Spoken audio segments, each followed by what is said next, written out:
7 দিন আগে এই বস্তাটাকে উল্টিয়ে গ্রো ব্যাগ তৈরি করেছি। তার মধ্যেই আমি 2 ঝুড়ি মতো সবজির খোসা, ফলের খোসা, ডিমের পাতা টাতা সব দিয়ে দিয়েছিলাম। যেহেতু শীতকালীন ওয়েদার চলছে, শুষ্ক ওয়েদার, তাই সমস্ত কিছুই শুকিয়ে গিয়েছে।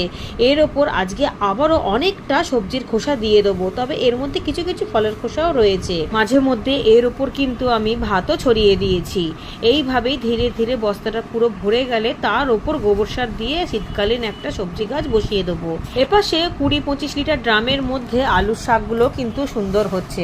মাঝে একবার কেটে নিয়েছিলাম, তাতেই কিন্তু গোড়াটা ভীষণ মোটা হয়ে গিয়েছে। বারবার কেটে নিলে আবারও তৈরি হয়ে যায়। তবে এই ড্রামের মধ্যে আরো কিছু আলুর গাছ বসিয়ে দেবো। যখন আলুগুলোকে বসিয়েছিলাম তখন এত বৃষ্টি হয়েছে যে কিছু কিছু আলু নষ্টই হয়ে গিয়েছিল। তখন থেকেই জায়গাটা ফাঁকা রয়েছে, আলু বসানো হয়নি। অল্প অল্প এখানে যতগুলো আলু ছিল সবই গাছ বেরিয়েছে, তাই নতুন করে কিছু আলু আবার এখানে বসিয়ে দেবো, সেটাও রেডি হয়ে